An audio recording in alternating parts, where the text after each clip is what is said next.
Tout de suite, on va avoir une conférence par Colombe, qui est doctorante au Collège de France et à l'EHESS, et qui va nous parler sous un aspect sociologique de ce qui se passe avec les différents participants et dans une certaine mesure lauréats des Olympiades internationales, qui sont une des choses aux racines de l'association.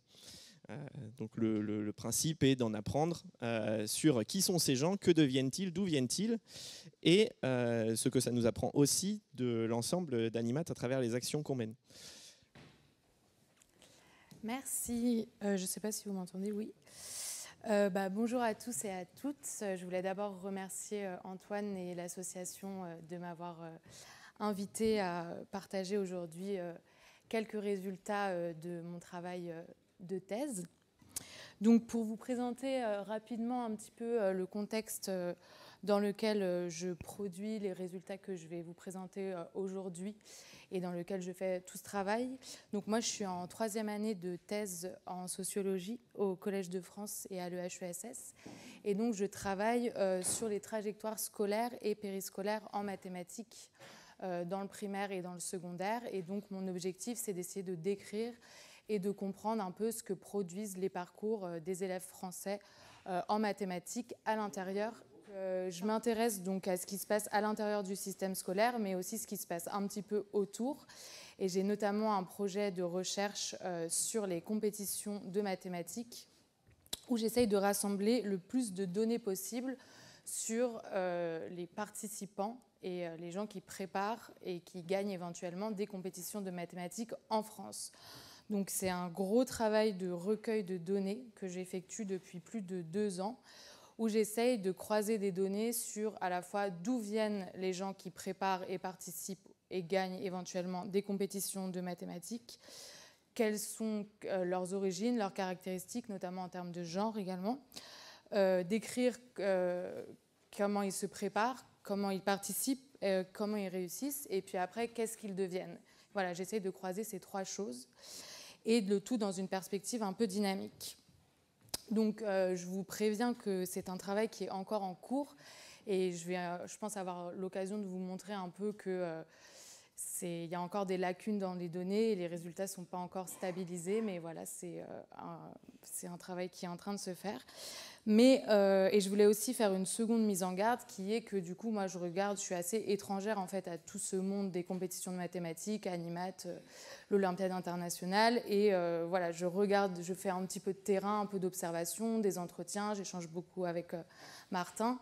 Mais voilà, moi je regarde de l'extérieur, je regarde surtout des données, et donc évidemment, il se peut que dans l'interprétation des résultats ou dans la compréhension de ce qui se passe, il me manque des informations ou des... Voilà, j'ai une certaine ignorance, et c'est pour ça aussi que c'est intéressant et très enrichissant pour moi de pouvoir échanger avec vous et d'avoir vos retours sur les chiffres que j'ai trouvés, parce que je pense que vous êtes les plus à même, vous qui connaissez Animat un peu de l'intérieur, d'interpréter et de me dire ce que vous pensez de tout ça. Voilà, donc ce que je voulais vous présenter aujourd'hui, c'est des données sur l'Olympiade internationale de mathématiques. Pour rappeler un petit peu rapidement l'historique, c'est une compétition qui a été créée en 1959, qui concernait au départ plutôt des pays de l'Est, et puis qui s'est ouverte progressivement à des pays occidentaux, et à laquelle la France participe depuis 1967. Donc j'ai recueilli sur le site officiel de l'Olympiade les scores de 343 performances individuelles françaises à l'IMO, donc depuis le début de la participation. Je précise d'ores et déjà qu'il y a un certain nombre de lacunes dans ces données. Il y a des années pour lesquelles on n'a aucun score. Il y a des années pour lesquelles on a des scores, mais on n'a pas les noms, prénoms des candidats. Et puis, il faut aussi savoir qu'il y a une variation dans le temps du nombre de candidats par équipe. Donc, au début, il y en avait 8, et puis au début des années 80, c'est passé à 6.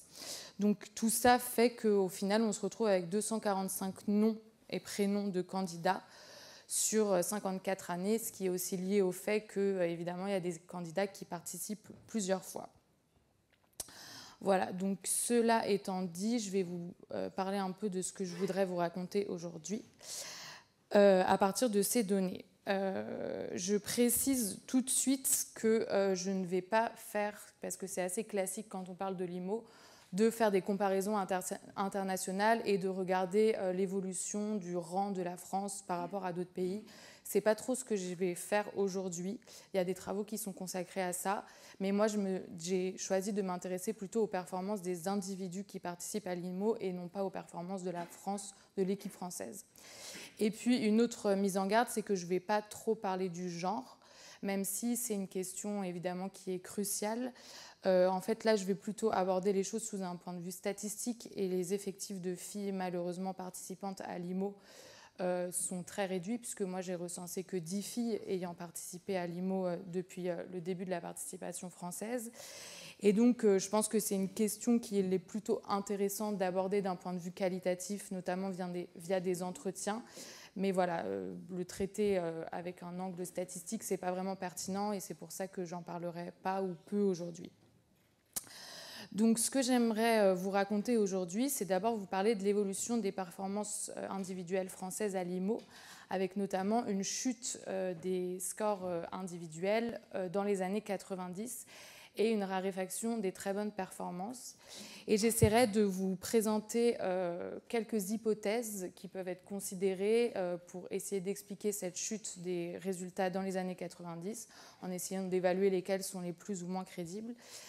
Et je vous parlerai un peu de la création d'Animat parce que finalement, ça va bien avec l'événement qu'on célèbre aujourd'hui, puisque c'est un peu dans ce contexte qu'a été créé Animat.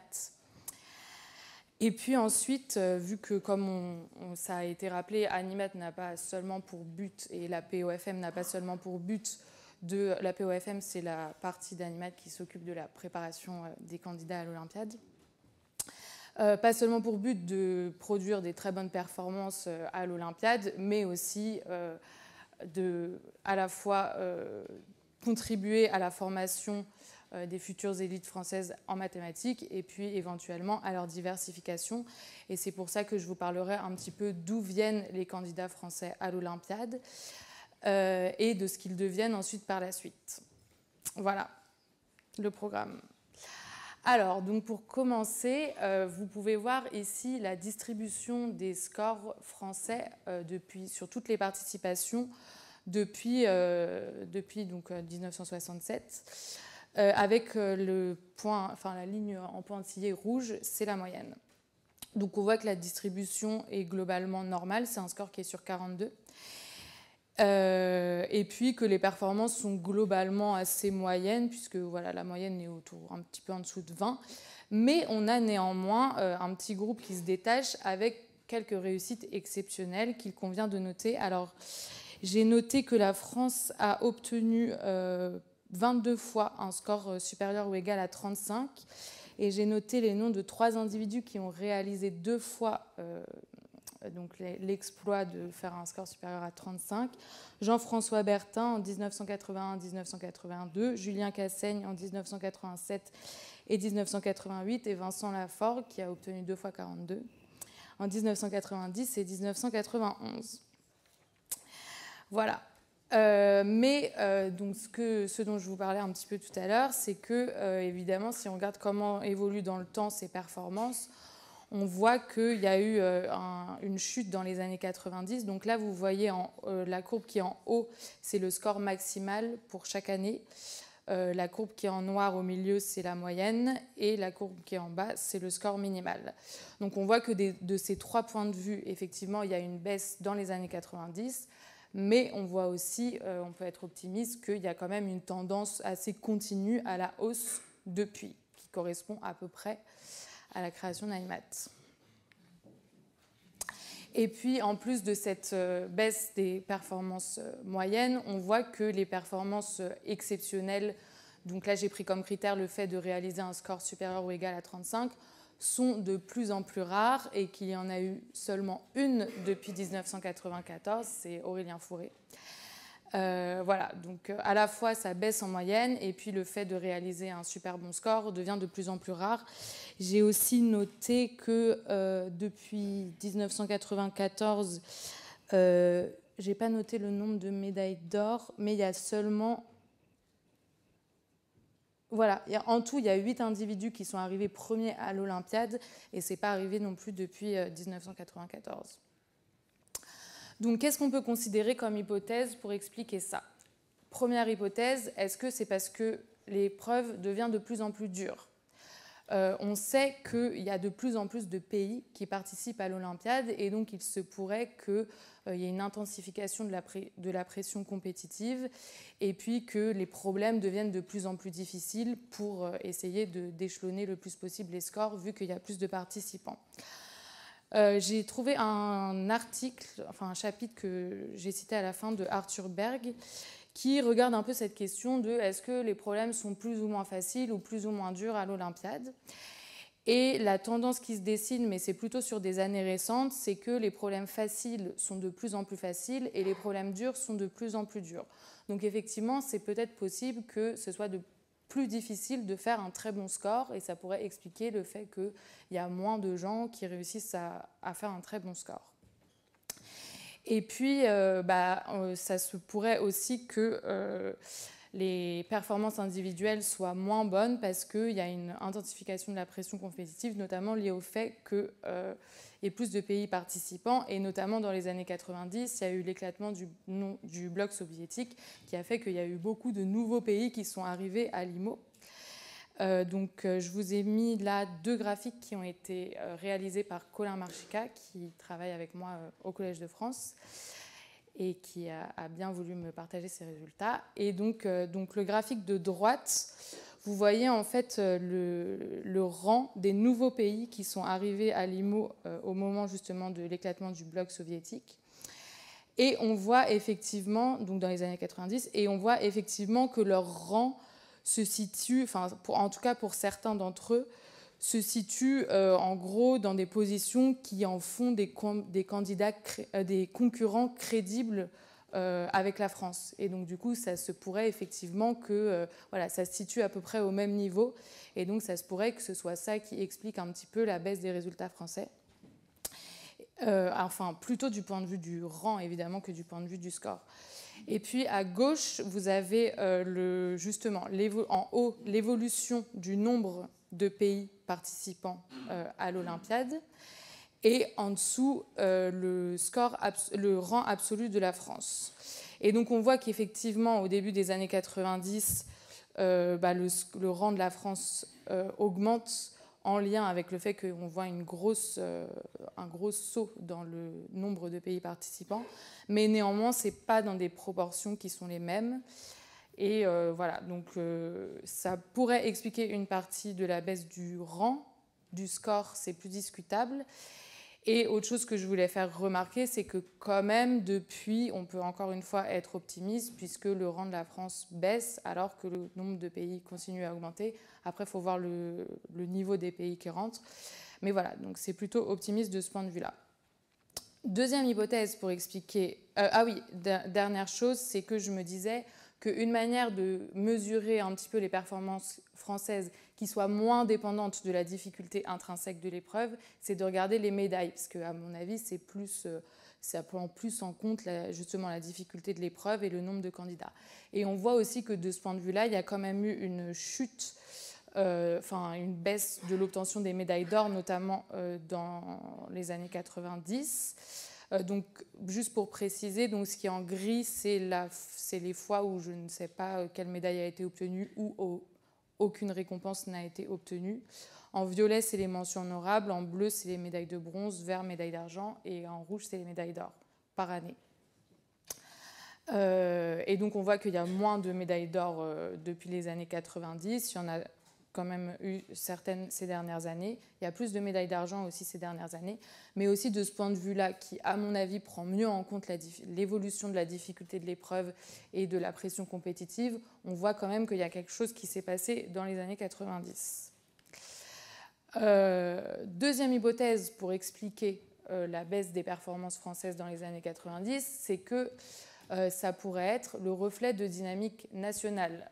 On entend tant et plus parler de la baisse du niveau en maths à l'échelle nationale et on pourrait se dire qu'il n'y a pas de raison que l'extrême haut de la distribution du niveau soit aussi touché et donc baisse aussi en niveau.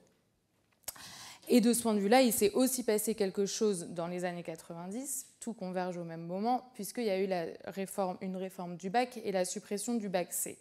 Donc on pourrait penser que la suppression du bac C, et d'ailleurs c'est documenté, a un peu changé la démographie scolaire et a entraîné une transformation des publics qui accèdent aux filières scientifiques au lycée.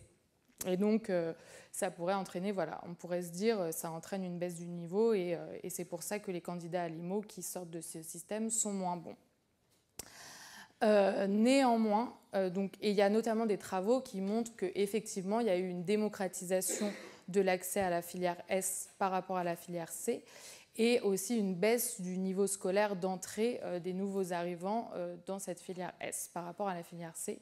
Néanmoins, il y a quand même une continuité entre l'ancienne filière C et la S SPEMAT, où je pense qu'on peut considérer que se recrutent en majorité les candidats à l'IMO. Et puis, si on regarde une enquête qui a été faite, qui s'appelle Teams Advance, donc qui concerne seulement les élèves en sortie de filière scientifique en fin de secondaire, on voit à nouveau que finalement, si on s'intéresse seulement à la SPEMAT, le niveau entre 1995 et 2015 des élèves français n'a pas tellement baissé. Voilà, mais c'est quand même une question qui est difficile à documenter parce qu'on n'a pas énormément d'outils finalement pour mesurer justement le niveau des élèves français, notamment spécialisés en sciences en fin de secondaire. Et ce qui est d'autant plus difficile quand on s'intéresse spécifiquement à une population d'élèves qui, par définition, est un peu exceptionnelle, c'est que dans toutes ces grandes enquêtes internationales ou nationales, on n'a pas un maillage suffisant pour vraiment réussir à capter cette population qui est très réduite finalement.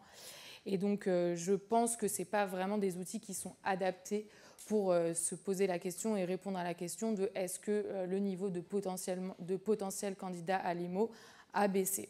Néanmoins, moi, je ne suis pas personnellement très convaincue par cette hypothèse parce que déjà, comme on l'a vu, il y a une hausse récente des scores à l'IMO. Et donc, si on considère que les deux choses varient de concert pour la baisse, on devrait considérer qu'elles varient aussi de concert pour la hausse. Or, on n'a rien qui nous incite à penser qu'il y a une hausse des élèves français en fin de secondaire. Et puis, la littérature sociologique documente quand même pas mal, et puis moi aussi j'ai des observations de terrain plutôt sur ce qui se passe en ce moment, le fait que dans certains établissements et certaines familles, il y a quand même des stratégies très efficaces de maintien d'un certain niveau et d'une certaine exigence en mathématiques, indépendamment de ce qui se passe pour l'ensemble des élèves, et que donc c'est vraiment crédible comme hypothèse de se dire peut-être qu'il se passe quelque chose pour la moyenne et la majorité, mais dans certains endroits, on arrive à maintenir une certaine exigence. Donc voilà, ce n'est pas vraiment l'hypothèse que je privilégie. Et puis enfin, la troisième hypothèse qu'on peut considérer et qui nous amène un peu plus justement à se questionner sur ce que fait Animat, c'est des évolutions dans les méthodes de sélection et de préparation des candidats à l'Olympiade. Et il s'est passé également de ce point de vue-là quelque chose dans les années 90, qui est qu'on envoyait auparavant des candidats qui étaient scolarisés dans le supérieur. Alors, je n'ai pas trop réussi à comprendre comment ça se fait et pourquoi ça a été arrêté. Mais en tout cas, le fait est que j'ai réussi à détecter dans mes données 56 cas d'élèves qui étaient probablement scolarisés dans le supérieur avant 1994. Au moment où ils ont passé l'IMO, la manière dont je les ai détectés, c'est que j'ai regardé l'année de passage de l'IMO et l'année d'intégration soit de l'ENS, soit de Polytechnique. Quand il y avait 1 an de différence, je me disais probablement que la personne était en première année de prépa quand elle a passé l'IMO. Et puis j'ai aussi un peu regardé des données du concours général pour voir les gens qui ont eu un prix au concours général 1 an avant de passer l'IMO, évidemment, probablement qu'ils étaient en prépa quand ils l'ont passé. Voilà. Et donc je n'ai aucun cas de ce type après 1994, donc je me dis que c'est l'année à partir de laquelle on a arrêté de sélectionner des élèves scolarisés dans le supérieur. Et de fait, si on regarde les performances de ces 56 élèves que j'ai trouvés, qui étaient probablement dans le supérieur au moment de passer l'IMO, on voit qu'ils ont des scores qui sont bien meilleurs, puisqu'en moyenne, leur score, c'est 27,3 contre 17,7 si on regarde le reste des candidats. Ils ont aussi de meilleurs rangs relatifs et ils concentrent toutes les meilleures performances, obtiennent vraiment beaucoup plus fréquemment de meilleures performances. Donc, ils représentent 15 des 26 médailles d'or obtenues par des Français, 14 des 22 scores supérieurs ou égaux à 35 et 6 des 8 classements en premier. Donc effectivement, par rapport aux deux autres hypothèses, moi je privilégierais plutôt celle-là pour expliquer cette chute qu'on a vue dans les années 90. Alors qu'est-ce qui se passe du coup si on regarde le graphique qu'on avait tout à l'heure en enlevant ces 56 ? Et ben on voit effectivement que la baisse, elle apparaît beaucoup moins spectaculaire. Donc là, j'ai refait le même graphique que je vous ai montré tout à l'heure avec le score maximal par année, le score moyen et le score minimal, mais en retirant tout simplement les 56 personnes, enfin les 56, les performances qui étaient le fait de gens qui étaient dans le supérieur. C'est-à-dire que si une personne a participé 2 fois, mais une fois en terminale, une fois dans le supérieur, j'ai quand même sa première participation. Bref. Donc voilà, on voit que la baisse apparaît beaucoup moins spectaculaire dans les années 90 et donc du coup, on voit toujours évidemment ce redressement depuis. Mais donc du coup, voilà, ça va en faveur de l'hypothèse que c'est plutôt ça qui explique cette chute dans les années 90. Et je me suis amusée à faire autre chose pour essayer de mesurer un petit peu qu'est-ce qu'apporte une année de prépa sur la performance à l'IMO. C'est de regarder les personnes qui participent 2 fois. Est-ce qu'elles améliorent beaucoup leur performance entre leur première et deuxième participation et de comparer de ce point de vue-là les gens qui étaient en terminale lors de leur première participation et en prépa lors de leur deuxième et avec des gens qui étaient dans le secondaire tout le temps. Avec un raisonnement un peu simple, c'est de se dire, en gros, ce qu'apporte une année de prépa, je soustrais les 2 différences et puis je vois ce que c'est. Donc, effectivement, alors j'ai noté les chiffres. Donc, voilà, donc sur les 56 personnes qui participent dans le supérieur, il y en a 26 qui ont participé 2 fois. Et sur ces 26, il y en a 21 qui ont amélioré leur score la deuxième fois. Dans les personnes qui ont participé au moins 2 fois, qui étaient dans le secondaire les 2 fois, il y en a 31 et il y en a seulement 17 qui améliorent leur score la deuxième fois. Donc, on peut penser qu'effectivement, le fait d'avoir effectué une année de prépa entre les deux participations offre une garantie beaucoup plus certaine d'améliorer sa performance la seconde fois. Néanmoins, et c'est quelque chose qui m'interroge un peu, on voit que la différence de gain de points entre les personnes du secondaire et les personnes du supérieur n'est pas énorme finalement, puisque c'est en moyenne les candidats du supérieur gagnent 5,5 points contre 4,2 pour les autres. Donc c'est pas vraiment énorme en fait. Et donc j'ai tracé là, que vous pouvez voir sur ce graphique, la distribution du gain entre 2 performances en justement séparant les candidats du supérieur et les candidats du secondaire. Les candidats du secondaire sont en rouge et les candidats du supérieur sont en bleu-vert. Et donc on voit effectivement qu'il y a beaucoup moins de bleu-vert à gauche de 0, donc le gain négatif est moins fréquent.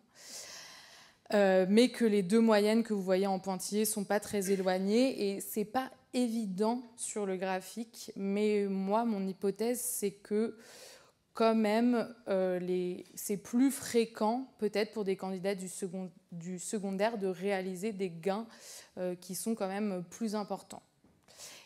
Et sur ce point, je n'ai pas fait les calculs, mais j'ai pensé à quelque chose. C'est que peut-être aussi que c'est plus difficile de réaliser un gain important quand on est déjà très haut. L'exemple de Vincent Laforgue, il a gagné 0 points parce qu'il avait déjà 42.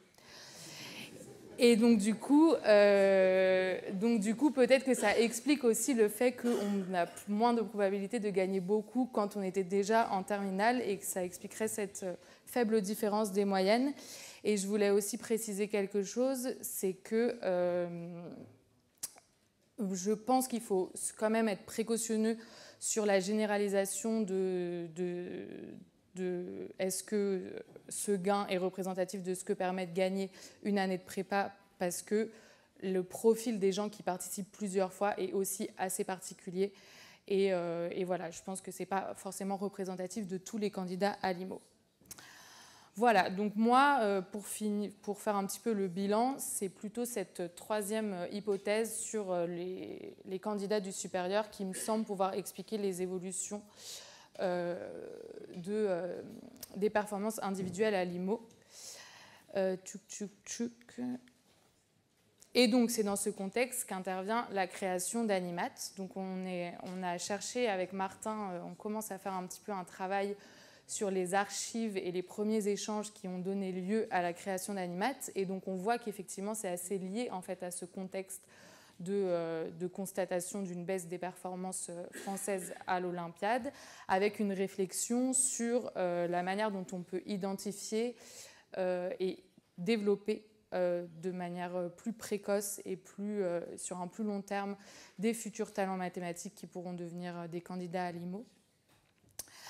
Et donc, c'est une réflexion qui s'amorce dès 1996, avec aussi déjà une préoccupation de contribuer à la formation plus largement de la future recherche en mathématiques et à la démocratisation de l'accès à des mathématiques olympiques exigeantes.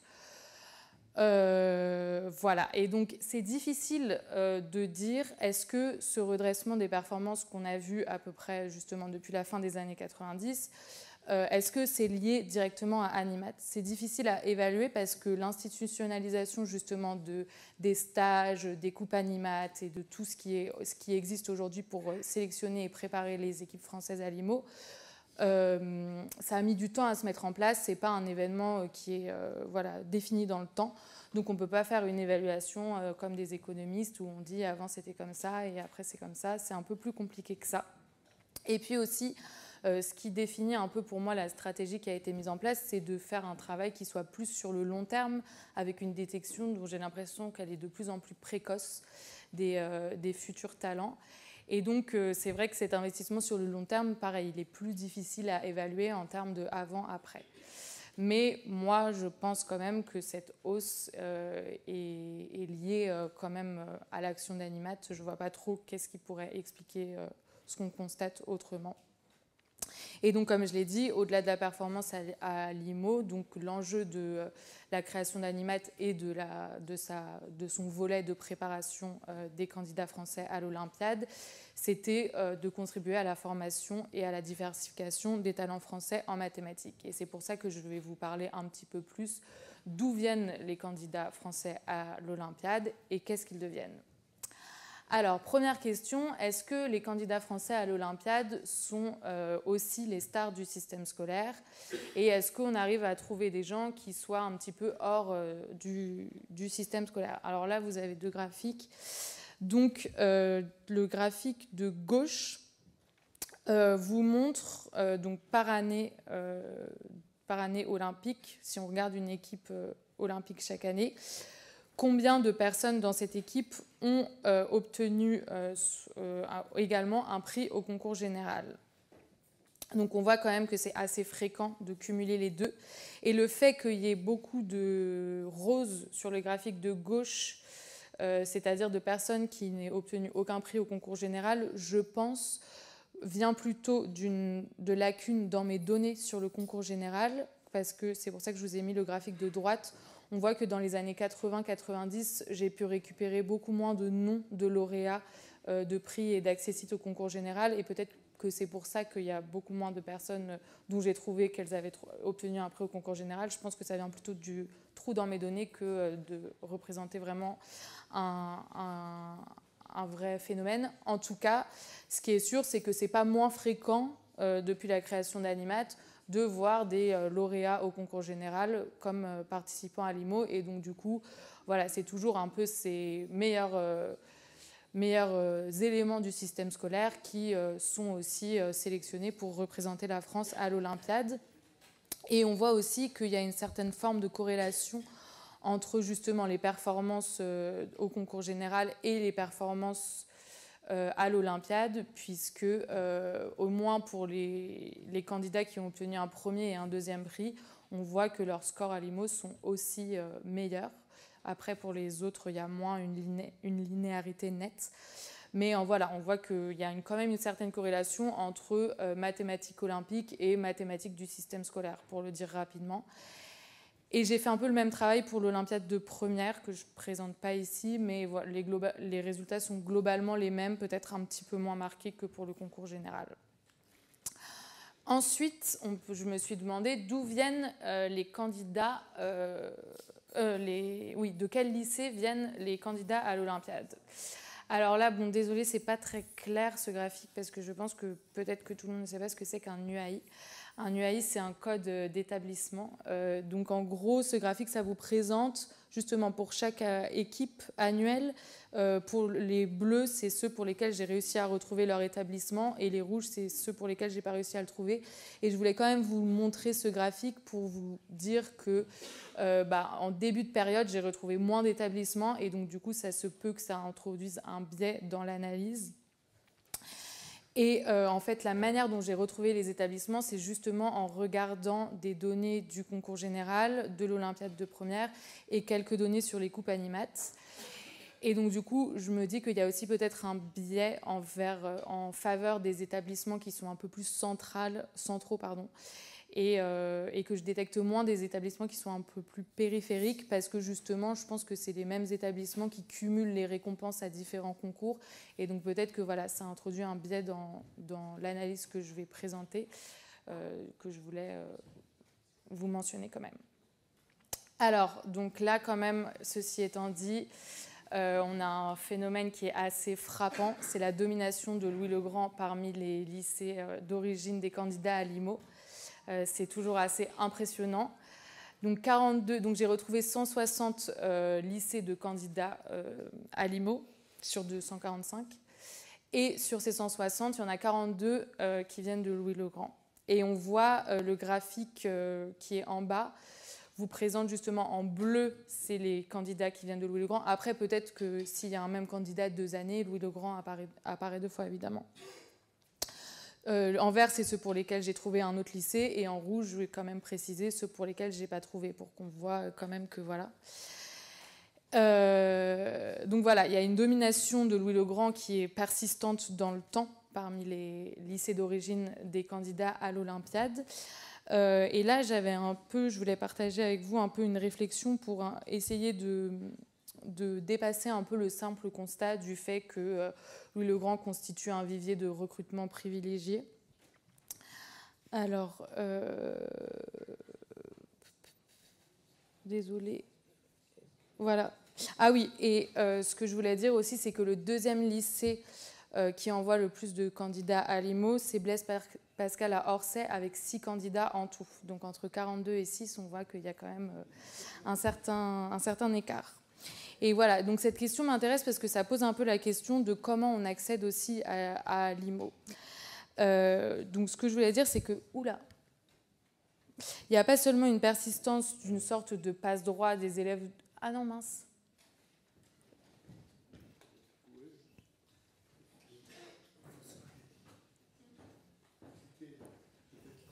En fait, ça se met sur l'écran, mais pas...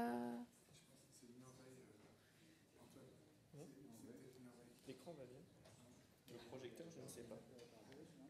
Fais attention, super. Voilà. Ah, c'est bon.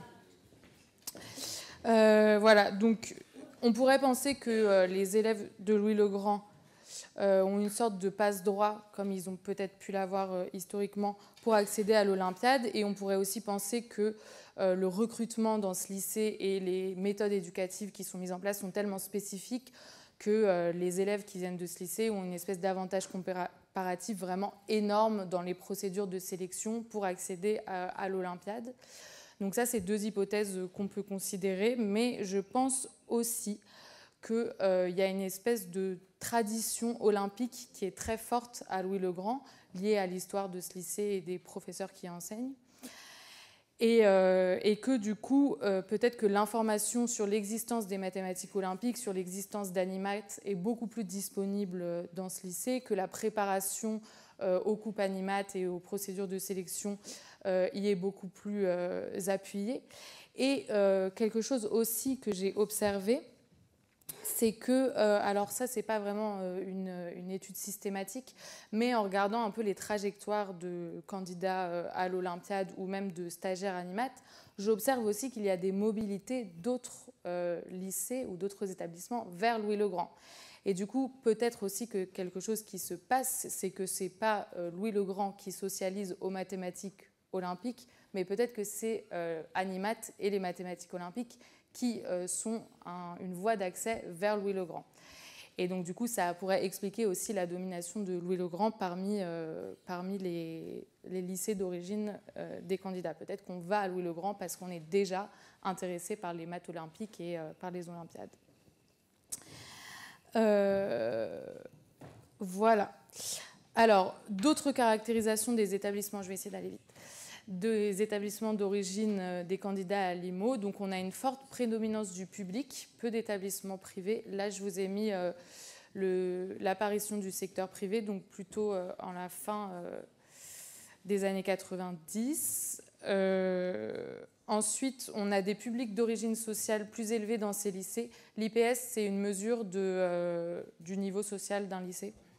Donc l'IPS des lycées d'origine des candidats à l'IMO est plus élevé.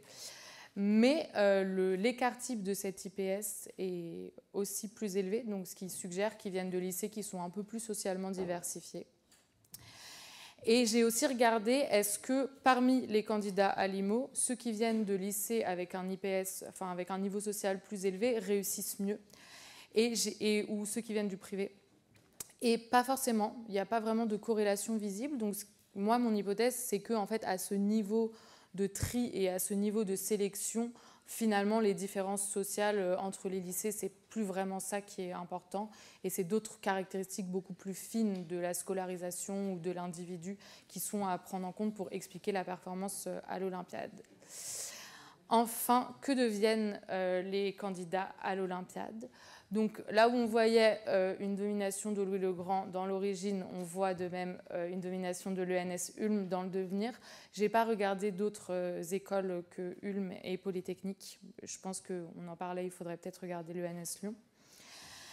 Voilà, donc une majorité des candidats à l'IMO rentrent ensuite à Polytechnique. Et pour le coup, la probabilité de rentrer à Ulm est positivement corrélée avec la performance à l'IMO.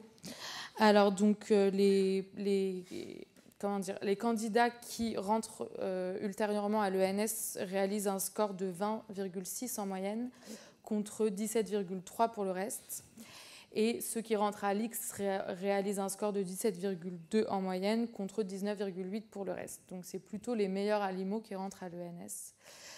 Encore une fois, on peut se demander si... Enfin, je trouve que ça pose pas mal de questions. On peut se demander si, tout simplement, c'était déjà les meilleurs au moment où ils ont passé l'IMO et du coup, ils sont meilleurs au moment de passer le concours d'entrée à l'ENS. On peut aussi se dire que peut-être que la préparation et la participation à l'IMO socialisent à une certaine forme de mathématiques et de vision des mathématiques qui fait qu'on aurait une préférence pour l'ENS. J'ai par exemple réalisé un entretien avec un préparationnaire de l'IMO et participant à l'IMO, qui m'a expliqué que toutes ces années dans Animat, ça lui avait vraiment donné le goût des mathématiques fondamentales et que voilà, c'était vraiment ça qui l'intéressait et que s'il avait Ulm en fin de prépa, il irait là-bas plutôt qu'à Polytechnique parce qu'il voulait faire de la recherche fondamentale. Donc ça montre peut-être que voilà, cette participation aurait un rôle un peu de socialisation à un certain type de mathématiques qui explique la préférence pour Ulm, au-delà d'une question simplement de compétences. Et puis, j'ai rencontré aussi un autre élève qui était tout aussi impliqué dans Animat et qui m'a expliqué qu'au contraire, le fait d'avoir passé toutes ces années à faire des mathématiques très théoriques et avoir rencontré seulement des chercheurs en maths fondamentales, etc., lui avait donné envie de découvrir autre chose et que du coup, c'était pour ça qu'il avait fait Polytechnique. Donc voilà, ça peut expliquer l'un comme l'autre, mais en tout cas, il faut un peu se demander, je pense, au-delà de la compétence, qu'est-ce que ça produit en termes d'appétence et de socialisation à différents types de mathématiques et différentes pratiques des mathématiques aussi. Voilà, et donc pour conclure et présenter peut-être d'autres pistes de recherche à partir de ces données, moi ce que je trouve intéressant, peut-être que vous l'avez vu, c'est que en fait les questions qui se posent, c'est comment on accède à la préparation olympique, comment on accède aux compétitions, aux coupes animates, puis à la préparation, puis à l'IMO. Et je pense qu'il faut vraiment regarder plus finement les mécanismes d'accès à toutes ces choses. Et puis, qu'est-ce qu'elles produisent dans la trajectoire des individus, pas seulement de la compétence en mathématiques, pas seulement des performances, mais aussi un certain goût pour certains types de mathématiques, une certaine connaissance du monde académique en mathématiques à l'échelle nationale ou internationale. Et on a vu effectivement qu'il n'y avait pas d'indices qui suggèrent une diversification à la fois en termes de genre ou en termes sociaux des personnes qui accèdent finalement à l'Olympiade internationale. C'est regrettable dans la mesure où effectivement je pense que la participation en elle-même à l'Olympiade est vraiment une expérience importante qui contribue vraiment à la formation mathématique d'un individu. Mais je pense aussi que rien que la préparation et le fait d'être intégré dans tout le système des stages et de la POFM a une vertu en lui-même, même si on ne participe pas finalement à l'Olympiade. Et c'est pour ça que j'aimerais aussi regarder un petit peu quelle évolution de ces publics et quel devenir de ces publics qui sont vraiment dans le système de la POFM pour voir s'il y a eu aussi des évolutions de ce point de vue-là. Voilà, je vous remercie pour votre attention. Et je voulais aussi remercier Martin, Colin et Antoine qui m'ont beaucoup aidé pour... Ouais. On a 5 minutes pour des questions.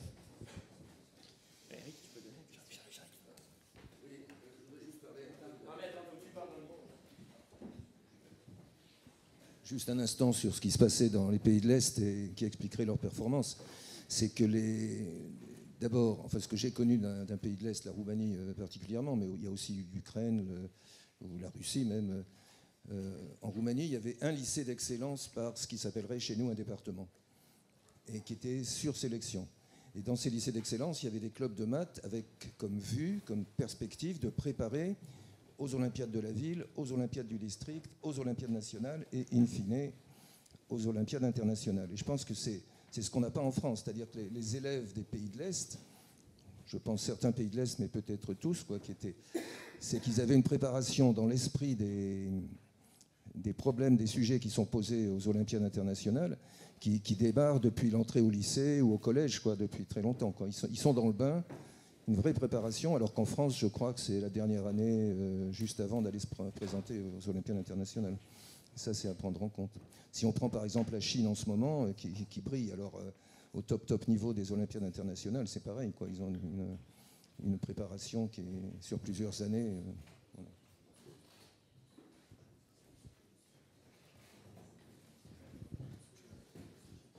Voilà.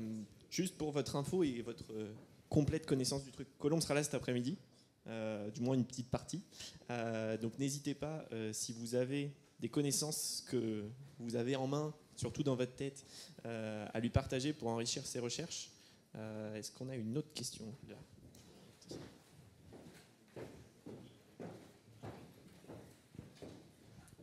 Merci pour cette magnifique présentation. Et il y a des choses qui m'ont fait penser un peu au sport. J'étais à une présentation de la Fédération française de triathlon pour les Jeux Olympiques jeudi. Et le directeur technique disait, il y a à la fois la technique, et puis il y a le bisou de maman sur la bonne joue, parce que si c'est sur la mauvaise joue, on va rater. Et moi, l'impression que j'ai, parce que moi, je suis trop vieille pour avoir été à Animat, mais l'impression que j'ai en discutant avec les gens, c'est qu'il y a à la fois la technique dans Animat, on apprend à faire des maths un peu plus poussées, et il y a le côté bisou de maman, c'est-à-dire qu'il y a vraiment l'ambiance, il y a la famille Animat qui permet, quand vous avez appelé ça socialisation, mais je ne sais pas, moi de l'extérieur, j'ai l'impression que ce n'est pas juste de la socialisation, il y a le côté, on fait partie d'une famille et on a confiance et on a le mental du champion et du vainqueur. Est-ce qu'il n'y a pas ça aussi ? C'est vrai que oui, Antoine hier me disait que j'ai pas du tout parlé de l'aspect plaisir et partage qui est aussi une dimension très très importante de toutes les actions d'Animat. Et c'est vrai que c'est plus difficile pour moi qui travaille juste avec des tableaux et des chiffres justement de constater et d'observer tout ça. Mais je pense qu'effectivement dans mon objectif de décrire un peu ce que produit concrètement Animat, pour les personnes, et la POFM pour les personnes qui sont en lien avec, il y a vraiment un enjeu de cet ordre-là, même de goût de l'effort, de motivation, d'amour des mathématiques. Et voilà, c'est vraiment des choses qui sont importantes, effectivement. Est-ce qu'on a une dernière question ? Vous avez parlé de comment l'une des hypothèses, c'était que la modification du baccalauréat de C en S avait pu modifier les résultats en 90. Mais est-ce qu'au-delà de ça, il n'y aurait pas aussi la modification des programmes de mathématiques ? J'avoue que j'ai pas trop étudié cette question, donc je peux pas trop répondre honnêtement. Voilà.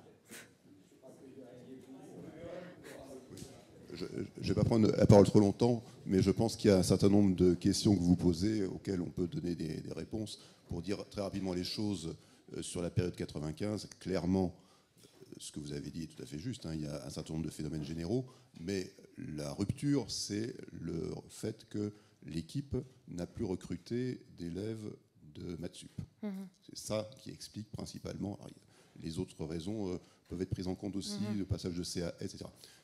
En revanche, pas le contenu des programmes lui-même, puisque depuis des années, on se plaignait du fait que les programmes de la série C ne préparaient pas aux Olympiades, etc. Donc ce n'est pas le sujet. Le sujet, c'est qu'en fait, dans le système qui a précédé, les élèves étaient principalement recrutés par le concours général et l'équipe était constituée par des élèves de terminale lauréats du concours général et des élèves de maths sup qui avaient participé l'année précédente au concours général. Et c'est en faisant cette combinaison des choses que l'équipe fonctionnait pas trop mal, dans la mesure où les élèves de maths sup bénéficiaient d'une année de préparation. Ce qui a beaucoup pénalisé à partir de 95, c'est que non seulement on n'avait que des élèves de terminale, mais en fait, ils n'avaient que très peu de préparation, 2 semaines, disons, après les résultats du concours général et l'envoi de l'équipe. À cela, d'ailleurs, c'est compliquer les choses sur le fait que le concours général a publié ses résultats de plus en plus tard, je passe les détails. D'accord. Et donc, dans la période de 95 à 2000, effectivement, Claude Deschamps, avec d'autres personnes constatant ce problème, a imaginé qu'on ne pouvait plus fonctionner de cette façon et que si on ne recrutait que des élèves de terminale, il fallait que ces élèves soient dans un vivier mis au contact de ces mathématiques d'Olympiade plus tôt. D'où cette idée de créer un vivier, d'où Animat autour de cette animation, d'où la création des Olympiades de première qui avaient cette idée non pas seulement d'avoir des élèves plus jeunes, mais simplement de leur donner davantage de temps pour se préparer. Donc c'est pas tout à fait une question, mais éventuellement on pourra continuer à en discuter plus tard.